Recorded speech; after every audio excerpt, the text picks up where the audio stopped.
కశ్మీర్ వివాదంలో గుడ్డిగా పాకిస్తాన్కు మద్దతిచ్చే టర్కీ ఇప్పుడు ఇజ్రాయెల్తో వైరం పెట్టుకుంది.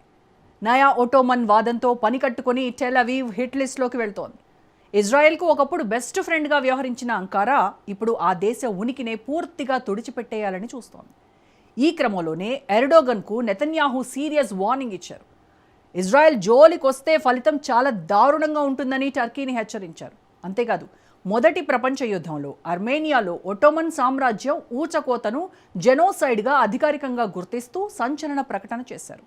ఈ ప్రకటన ఆ రెండు దేశాల మధ్య ఉద్రిక్తతలను యుద్ధ వాతావరణంగా మార్చేసింది.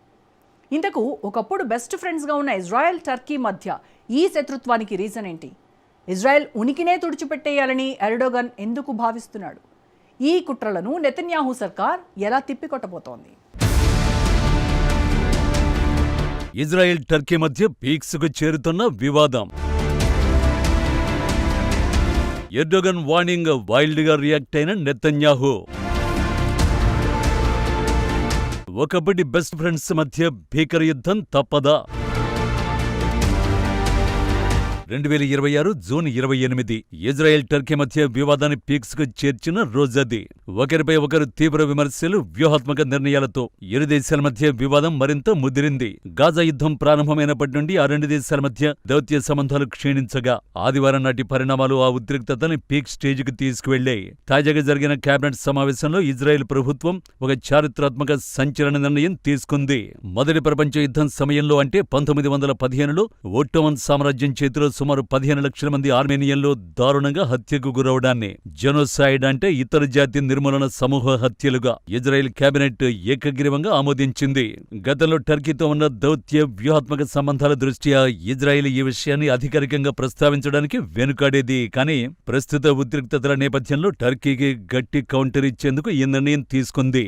ఈ బిల్లు ఇంకా పార్లమెంటు ఆమోదం పొందాల్సి ఉంది. ఈ పరిణామమే అంకారాకు తీవ్ర ఆగ్రహాన్ని తెప్పించింది. ఇజ్రాయెల్ తీసుకున్న ఈ నిర్ణయంపై టర్కీ విదేశాంగ శాఖ చాలా తీవ్రంగా స్పందించింది. ఇజ్రాయెల్ తీసుకున్నది ఒక రాజకీయ నిర్ణయమని కొట్టిపారేసింది. గాజాలో ఇజ్రాయెల్ చేస్తున్న దాడులు, అంతర్జాతీయ న్యాయస్థానంలో ఇజ్రాయెల్పై నడుస్తున్న జెనోసైడ్ కేసుల నుండి ప్రపంచ దేశాల దృష్టిని మళ్లించడానికి ఇజ్రాయెల్ పాత చరిత్రను తెరపైకి తెచ్చిందని టర్కీ ఆరోపించింది. ఇజ్రాయెల్ తన తప్పులను కప్పిపుచ్చుకోవడానికి ఇలా చేస్తోందని అంకారా మండిపడింది. కట్ చేస్తే నెతన్యాహు మళ్లీ సీన్లోకొచ్చారు. టర్కీ అధ్యక్షుడు రెసిప్ తయ్యిప్ ఎర్డోగాన్ పై తీవ్ర వ్యాఖ్యలు చేశారు. ఇజ్రాయెల్ను నాశనం చేయాలంటూ ఎర్డోగాన్ ప్రతిరోజు ఇస్తున్న పిలుపులను తాము చాలా సీరియస్ గా తీసుకుంటున్నామని నెతన్యాహు పేర్కొన్నారు. ఎవరైనా ఒక దేశాన్ని నిర్మూలిస్తామని చెప్తే దాన్ని తేలికగా తీసుకోకూడదని తమ చరిత్ర నేర్పిందని అన్నారు.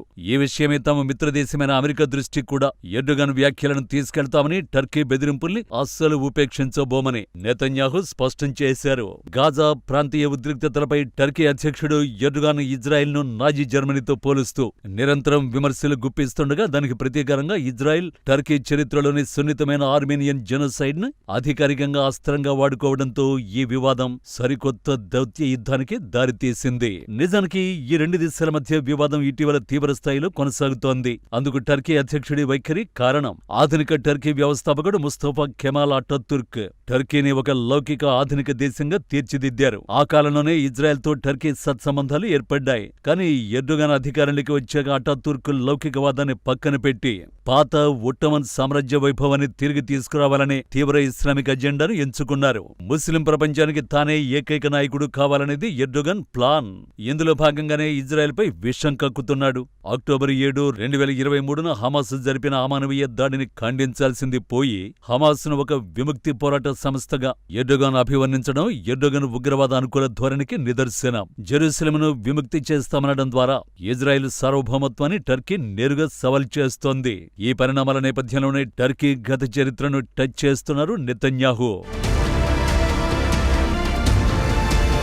ఇజ్రాయెల్పై నరమేధం ఆరోపణలు చేస్తున్న టర్కీ చరిత్ర చూస్తే ప్రపంచంలోనే అతిపెద్ద క్రూరత్వానికి అది కేర్ అడ్రస్ గా కనిపిస్తుంది. మొదటి ప్రపంచ యుద్ధ సమయంలో ఒట్టోమన్ సామ్రాజ్యం తమ సొంత భూభాగంలో నివసిస్తున్న 15 లక్షల మంది ఆర్మేనియన్ క్రైస్తవులను అత్యంత దారుణంగా ఊచకోత కోసింది. పురుషులను నిర్దాక్షిణ్యంగా చంపేసి మహిళలను పిల్లలను సిరియన్ ఎడారి గుండా కనీసం నీరు ఆహారం లేకుండా మైళ్ల దూరం నడిపించి చంపేశారు. నేటికి టర్కీ నాటి నరమేధాన్ని అంగీకరించదు. అవి కేవలం యుద్ధంలో జరిగిన సాధారణ మరణాలు మాత్రమేనని అబద్ధాలు వాదిస్తుంది.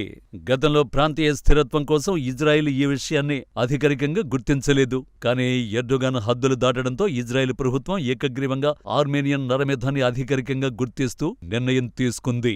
సొంత గడ్డపై 15 లక్షల మంది క్రైస్తవుని పొట్టను పెట్టుకున్న టర్కీ ఉగ్రవాదంపై పోరాడుతున్న ఇజ్రాయెల్కు మానవ హక్కుల గురించి క్లాసులు చెప్పడం హాస్యాస్పదమని ఇజ్రాయెల్ ఈ చర్య ద్వారా ప్రపంచానికి చాటి చెప్పింది. ఎవరైనా ఒక దేశాన్ని నిర్మూలిస్తామని చెప్తే దాన్ని తేలికగా తీసుకోకూడదని తమ చరిత్ర నేర్పిందని నెతన్యాహు ఊరికే చెప్పలేదు. ఇజ్రాయెల్కు ఈ తరహా బెదిరింపులు ఎదురవుతూనే ఉన్నాయి. 1930లో అడాల్ఫ్ హిట్లర్ యూదులను నాశనం చేస్తానని బహిరంగంగానే చెప్పాడు. అప్పట్లో ప్రపంచం దానిని ఒక రాజకీయ ప్రకటనగా భావించి లైట్ తీసుకుంది. ఫలితంగా 60 లక్షల మంది యూదులు గ్యాస్ ఛాంబర్లలో ప్రాణాలు కోల్పోయారు. ఆ చేదు అనుభవం తర్వాతే యూదులు తమకంటూ ఇజ్రాయెల్ దేశాన్ని నిర్మించుకున్నారు. అందుకే నేడు ఎర్డోగాన్ ఇజ్రాయెల్ నాశనం గురించి మాట్లాడుతుంటే ఇజ్రాయెల్ దానిని తేలికగా తీసుకోవడం లేదు. హమాస్, హెజ్బుల్లా, ఇరాన్ వంటి శక్తులు చుట్టుముడుతున్నా ఇజ్రాయెల్ ఒంటరిగా పోరాడుతూ తన పౌరులను కాపాడుకుంటోంది. ఎర్డోగాన్ బెదిరింపులకు లొంగకుండా అమెరికా వంటి మిత్రదేశాల మద్దతుతో టర్కీ ద్వంద్వ విధానాలను ప్రపంచం ముందు ఉంచాలని ఇజ్రాయెల్ భావిస్తోంది. నిజానికి ఎర్డోగన్ తీసుకున్న నిర్ణయాల వల్ల ఇజ్రాయెల్ కంటే టర్కీకే ఎక్కువ నష్టం వాటిల్లబోతోంది. టర్కీ ఇజ్రాయెల్తో వాణిజ్యాన్ని నిలిపేసింది. కానీ టర్కీ ఆర్థిక వ్యవస్థ ఇప్పటికే ద్రవ్యోల్బణంతో కొట్టుమిట్టాడుతోంది. ఇజ్రాయెల్ సాంకేతికత, వాణిజ్యం లేకపోవడం టర్కీ పరిశ్రమలకే నష్టం. అంతేకాదు ఇజ్రాయెల్ ఈ విషయాన్ని అమెరికా దృష్టికి తీసుకువెళ్తోంది. అమెరికా కాంగ్రెస్లో ఇజ్రాయెల్కు ఉన్న బలమైన మద్దతు కారణంగా టర్కీపై మరిన్ని ఆంక్షలు వచ్చే అవకాశం ఉంది. ముఖ్యంగా F-35 యుద్ధ విమానాల సరఫరా వంటి రక్షణ ఒప్పందాల్లో ఇప్పటికే టర్కీ వెనుకబడింది. హింసను ప్రేరేపించే ఉగ్రవాద సంస్థ హమాస్కు మద్దతునిస్తున్న టర్కీ ఒకవైపు, ఉగ్రవాద నిర్మూలనే లక్ష్యంగా పోరాడుతున్న ఇజ్రాయెల్ మరోవైపు. ఇలా ఈ రెండు దేశాల మధ్య వివాదం ఇప్పట్లో ముగిసేలా కనిపించడం లేదు. ఒకటి మాత్రం స్పష్టం, చరిత్ర ఎప్పుడూ ఆత్మరక్షణ కోసం పోరాడే వారి వైపే ఉంటుంది. ఎర్డోగన్ నయా ఒట్టోమన్ సామ్రాజ్య కలలు ఇజ్రాయెల్ ముందు సాగవని ప్రస్తుత పరిణామాలు స్పష్టం చేస్తున్నాయి. ఇజ్రాయెల్ తీసుకున్న చారిత్రాత్మక ఆర్మేనియన్ నరమేధ గుర్తింపు నిర్ణయం టర్కీ అహంకారానికి ముగింపు పలకడంలో ఒక మైలురాయిగా నిలిచిపోతుంది.